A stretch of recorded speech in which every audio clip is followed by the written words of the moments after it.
Ahmadullah Rabbal Alamin, salli salatan wa salaman ala al-Habib al-Amin Muhammadin wa ala alihi wa ashabihi ajma'in. Amma ba'd. Assalamu alaikum wa rahmatullahi wa barakatuh. Hurmetli kajikiler, Allah Taala kuşluk ibadatlarımızды kabul kılsın, saparlarımızды оң kılsın. Енді kajikiler, білесіздер, енді айтатын тақырыпта неде көп, бірақ енді әр нәрсенің өзінің уақытында, сағатында айтқан өте жақсы болады. Енді мынау бағанада Қалыбек ұстаз да жақсы әдемі әңгімелерін айтып кетіп жатыр, Алла разы болсын. Айналып келген кезде мынау барлығы, осы әңгімелердің барлығы, неше күннен бері болып жатқан сабақтардың барлығы, бұл осы жомарт бауырларымыздың жақсылықтарының себебімен болып жатқан нәрселер. Қажыларға ас беріп жатсыздар, басқа қылып жатсыздар, күндізде неше түрлі нелер болып жатыр, айтып бізге біліп беріп жатқандар, білмей беріп жатқандарыңыз қаншама, баршасын Алла Тағала қабыл етсін. Бәрібір қажекелер, беруші қол абзал болады, бәрібір беруші қол алушы қолдан абзал болады. Тірлік істеген қол бос жатқан қолдан абзал болады бәрібір. Сондықтан Алла Тағала бәрімізді де беретін қолдан қылсын, Алла Тағала. Абдулла ибн Аббас радиаллаху анхудың керемет сөзін мына жерге бүйтіп жазып сақтап алсаңыздар болады. Дүниенің ең мырзалары, мықтылары, олар қолдары ашықтар дейді. Ақыреттің ең мырзалары, олар тақуалар дейді.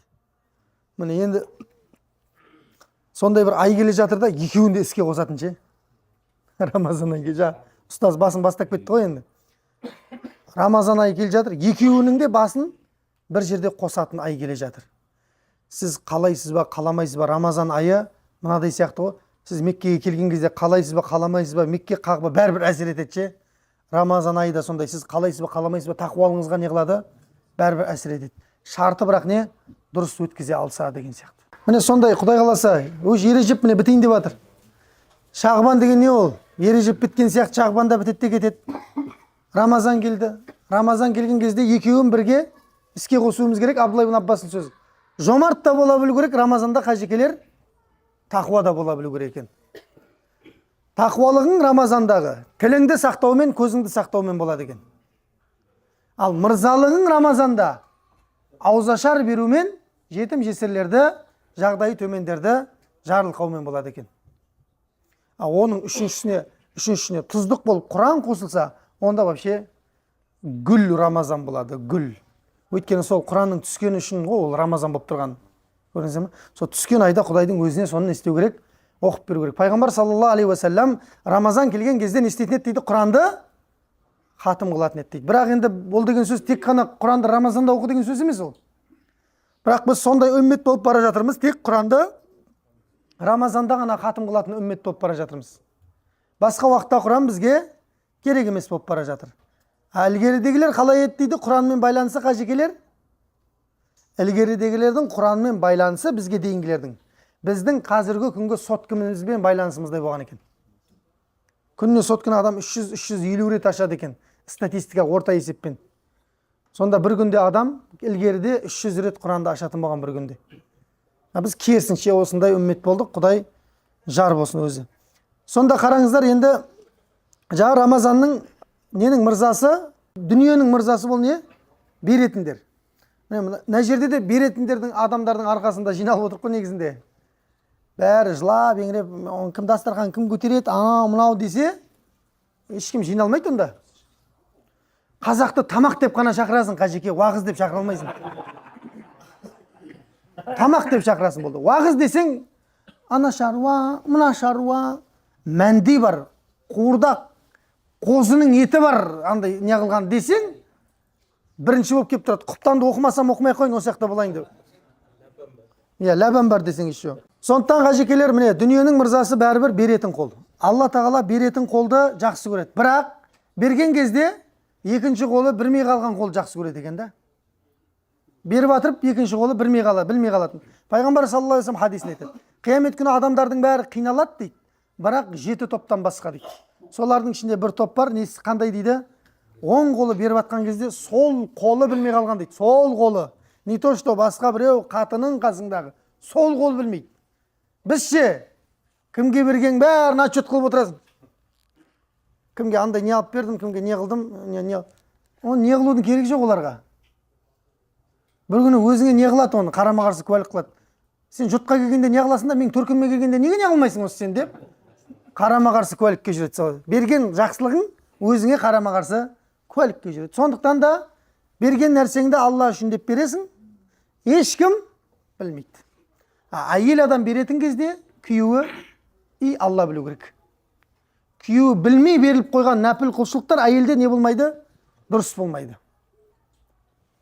Бірақ әйелге көп садақа беруге көмектесу керек, өйткені пайғамбар саллаллаху алейхи уассалам, мен тозақтан өткен кезімде ең көбі әйелдер болды дейді. Сондықтан әйелдер қауымы көбірек садақа беріп, Раббыларының ашуын қайтарыңдар дейді. Демек, әйелдерімізге де мүмкіндік беру керек екен, садақа олардың жасауына қажет келер. Енді кетті ма? Енді мен әңгімені садақа туралы айтайын деп жатқан жоқпын, жалпы бір жақсылық туралы айтайын деп жатқанмын ғой негізі. Өйткені күнде көріп жатырмын, қажылар машалла күн өткен сайын жабылып жатқан жоқ, ашылып жатыр кәдімгідей. Клапандар жабылған, клапандар майланып, ашылып не қылып жатыр.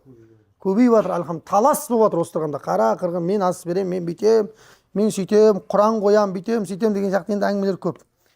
Мен бір шәкірт шығарайын деп едім, ұстаз шәкірт бар ма деп жатқандар бар. Ну ладно, онда тауып беремін иншалла, кәсіби голдтарын беремін. Кетті ма? Демек, бұл неге қажекелер? Жалпы өмірде қажекелер қолдан келгенше максимальный жақсылық жасап өтуіміз керек екенше. Кім қолынан келгенше, өйткені Алла тағала Құранда не дейді? Жарысатын болсаңдар тек қана жақсылықта ғана жарысыңдар дейді. Бір-біріңе күнәда жәрдемші болмаңдар дейді. Бір-біріңе күнәда жәрдемші, керісінше жақсылыққа жәрдемші болыңдар дейді. Бұл аятта да келген, бұл хадисте де келген қажекелер. Демек, дүниедегі жарысатын нәрсе не екен? Жақсылық екен. Пайғамбар саллаллаху алейхи вассалам қызығатын адам нешеу деді? Икта деді. Қызығатын адам екеу ақ қажекелер. Біттәсі немалар? Біттәсі қажекелер. Біріншісі, бұл кімге Алла білім берсе, сол білімді күндіз де, түнде де шамасы жеткенше тарқатса, соған қызықсаң болады дейді. Екіншісі, кімге Алла дүние берсе, оны күндіз де, түнде де шығарып бере алса, онда соған қызықса болады дейді. Күндіз де, түнде деген жатып ал, түні мен күндіз шашу емес оны. Ол түнде де сұрап келсе, сен ұйқыңнан тұрып, Алла үшін деп жәрдем бере алатын қолды айтып жатыр. Мен бір бауырымызды білем, енді ол мен баяғыда Рамазанда, Алла разы болсын, Рамазанда бір газельмен жүріп, өзі газельмен да, ана газельдің ішін толтырып алады. Неге? 25 килограммдық оның өзі көтере алатын нәрселерді, шимшкі май, 5 килограммдық рашки, продукты полный толтырып алады да, мешітте нелердің адресін алып алады жаңағыдай. Жағдай төмен списке отбасылардың тізімін алып алады да. Соны түннің ішінде тастайды ғой, түннің ішінде. Ешкім білмейді ананы. Тоқтайды да тырс лақтырады да, кетеді, келесі адреске барады. Тоқтайды, тырс. Забордан лақтырады, ашылған есікке ашылған тастайды, қалған забордан тастайды. Субханалла, сондай адамдар бар да.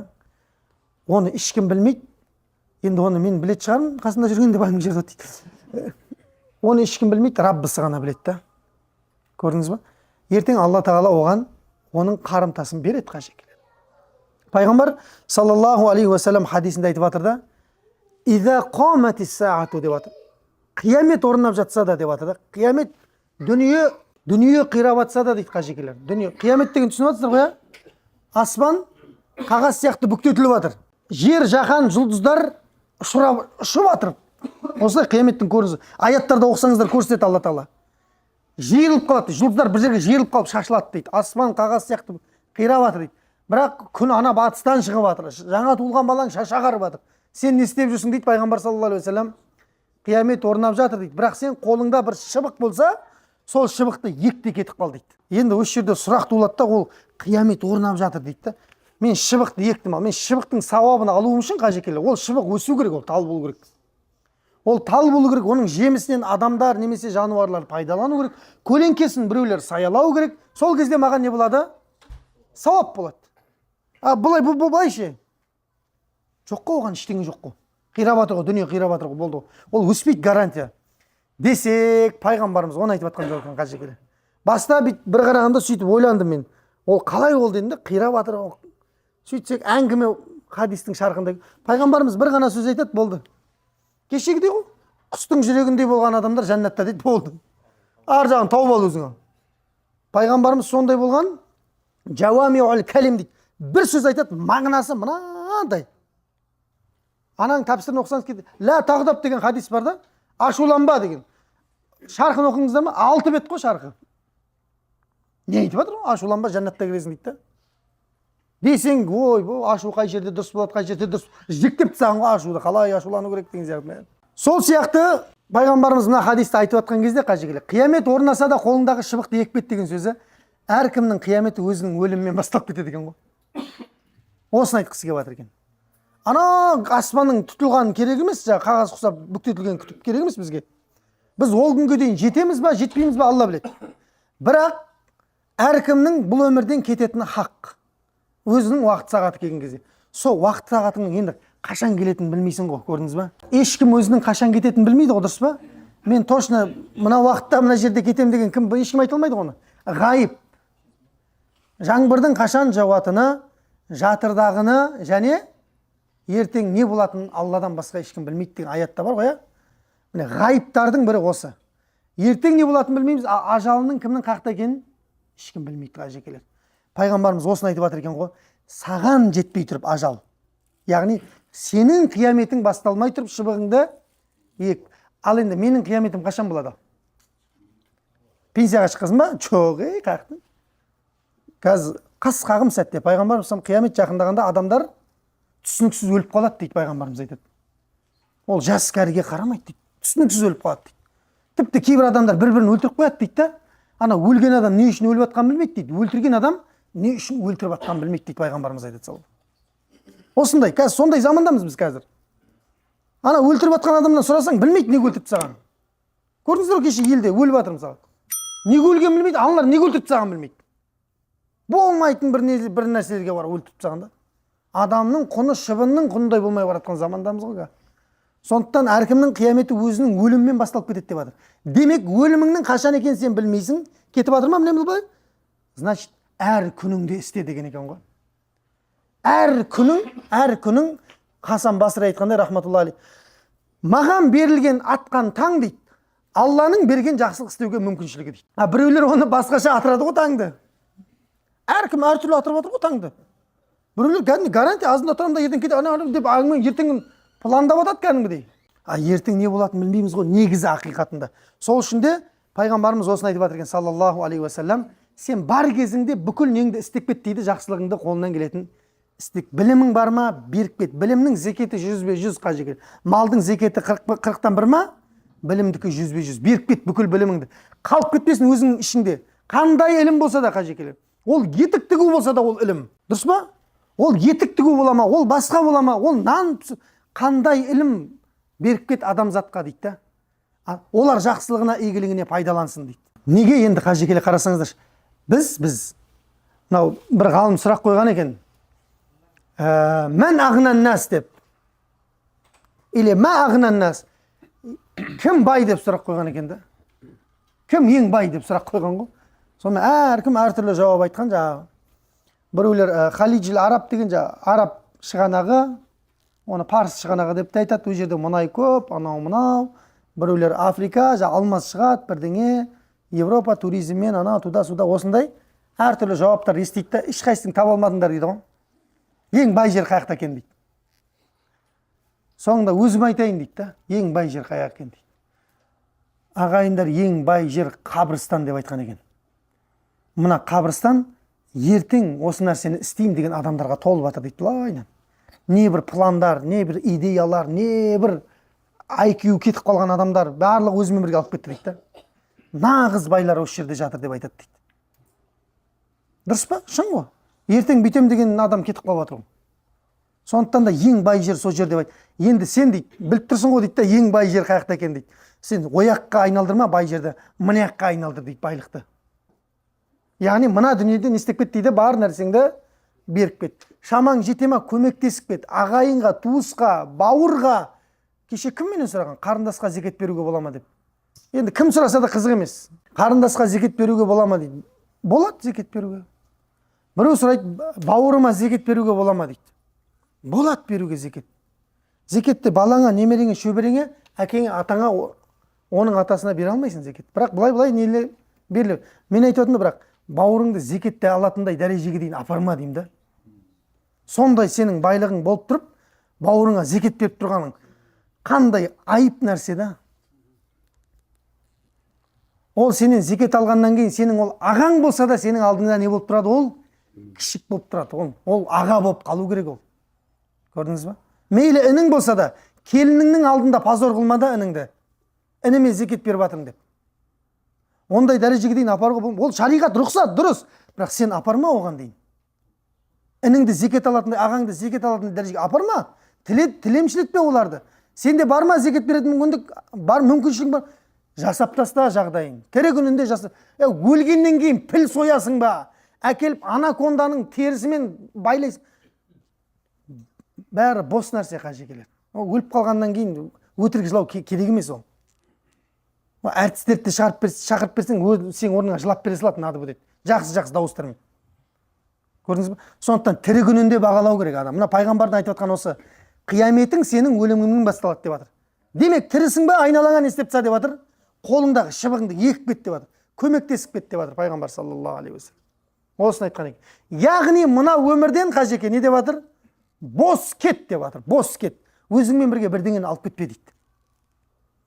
Өтіп бара жатқан кезде ат деген ай, ана нәрсе істелінбей қалды, мынау бүйтпей қалды, мынау сөйтпей қалды деп уайымдап кетпе дейді артыңдағы нәрсені. Әдемі кету керек та. Ертең кетуге дайынсың ба деген кезде дайынмын дейтіндей адам болу керек та. Негізінде де. Енді қазір оны айтып отқан мен жақтырмай жатсыздар, түсініп отырмын. Бірақ негізі ілгерідегідей адамдар таң атса кешінің батқанын күтпейтін болған. Біздегі пландар сұмдық. Пайғамбар саллаллаху алейхи ва саллям сахабалармен бірге мешітте отырады да, қолына таяқ алады да, таяқты бүйтпесе қажекелер. Төртпішті қылып сызады жаңағы. Топырақ қой пайғамбарымыз мешіті Мәдинадағы. Топырақты бүйтіп төртпішті қылып сызады да, ортасына нүкте қояды бүйтіп. Сол нүктеден ұзын бүйтіп сызық шығарады да, жаңағы төртпіштің сыртына дейін шығарып жібереді. Елестетіп жатсыздар ғой, ортадағы нүктеден жаңағы төртпіштің сыртына дейін шығарып жібереді де, төртпіштің ішіндегі сызық бар ғой енді. Солардың әрқайсысына садақтың жебесі сияқты былай нелер қояды ғой. Жаңағы не десек болады? Сызықтар да кішкентай. Ана сыртындағы шыққан сызыққа қоймайды қажекелер. Төртпіштің сыртындағы сызыққа қоймайды ештеңе. Ұзыннан сызып жібереді бірақ. Мынау қандай уағыз дейді ғой пайғамбар саллаллаху алейхи ва саллям. Ал түсініп ал.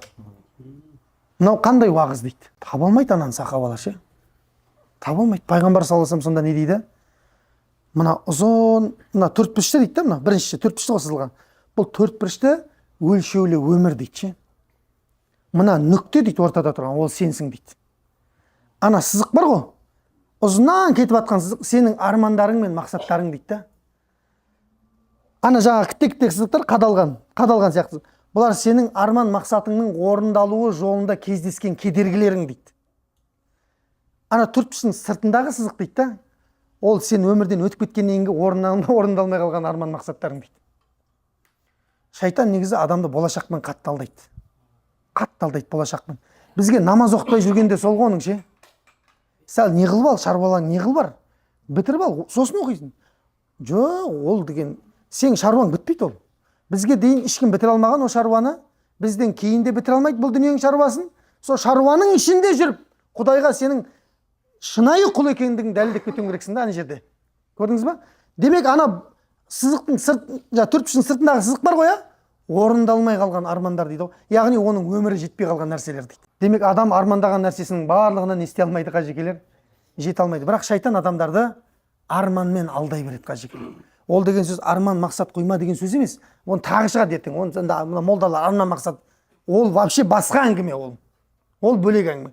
Дұрыс. Жақсы пландар қойып жұмыс істеуге, бірақ сен планыңның барлығы орындалатынына гарантия жоқ қой. Барлығы сен қалағандай болмайды ғой. Дұрыс па? Бәрі біз қалағандай болатын болса, жер бетінде кедей қалмай қалады қажекелер. Қазір кедей бай болсам, бай құдай болсам деп жатқан заманда жүрік қой қазір. Жарыс бізде біліммен болып жатқан жоқ, дүниемен болып жатыр қажекелер. Жарыс бізде дүниемен, машинамен, үймен, мансаппен болып жатыр қазір. Оны бәрі мойындайды. Ол солай. Көрдіңіздер ме? Демек сол жарыстардың ішінде кім озады енді ал енді? Кім озады? Ешкім оза алмайды оны. Бізге дейінгілер жарысып шаршаған оны. Бірақ ешкім оза алмаған. Бірақ жақсылығың сенің иншалла істеген қайырың не істейді? Бәрібір қалады. Қайырымдылық істесең қайырымын өзің көресің деген әңгіме бағана. Міне енді бұл дүниеде ешкім қалмайтын белгілі болғаннан кейін, жаңағы біздің ертеңгі күніміз белгісіз болғаннан кейін, қолымыздағы шыбықты, қолдан келетін жақсылықты істеп еріп кету керек екен қажекелер. Пайғамбарымыз осыны айтқан екен саллаллаху алейхи вассалам. Яғни өмірден өтетін кезде бос кету керек екен да. Ештеңе, өкпе, реніш, наз, анау, мынау, дұшпандық, өшпенділік көре алмай, өзіңмен бірге бәрін алып кетпей, тастап, кешіріп, өшіріп, сөйтіп кету керек екен барлығын. Неге? Өйткені, мына қарасаңызшы, мынада керемет аятта айтқан Алла Тағала, мынау неше? Мұнафиқун сүресінің 10-шы аяты екен қажекелер. Алла Тағала айтты: "Аузу биллахи минаш шайтанир раджим. Ва анфиқу мимма разақнакум мин қабли ан яътия ахадакумул маут." дейді. Сендер өздеріңе өлім келуден бұрын Алла берген нәрседен жақсылық істеп шығарыңдар дейді. Бізге беріп жатқан нәрсенің барлығы негізі Алланікі ғой. Кешеден бері айтып жатырмық қой, бізде ештеңе жоқ қажекелер, ештеңе жоқ. Өздеріңе Алла берген нәрседен сендерден не істеңдер дейді? Шығарып беріңдер, қай уақытқа дейін? Өлім сәті келгенге дейін дейді. Ал енді дейді, қарасаңызшы, мына қызығың бе дейді. Ал енді өлім сәті келген кезде дейді, фаяқулу, ол айтады дейді, қандай? Лаула аххартани иля ажалин қариб. Я Раббым, мені сәл кешіктіріп, тағы да бір кішкентай өмір бергеніңде деп айтады дейді. Нарсы, фассаддақу дейді. Қайта садақа беріп жақсылық істейтіндерден болатын едім дейді. Зекеттің де түбін түсіретін едім, садақаның да, жақсылықтың да қандай қайыр ихсан бар, соның барлығын істейтін едім дейді. Түбін түсір. Өмірден өтіп атқан адамның айтатын сөзі мына Алла Тағала айтып атқан қажекелер. Оны бүкіл адамзат айтады.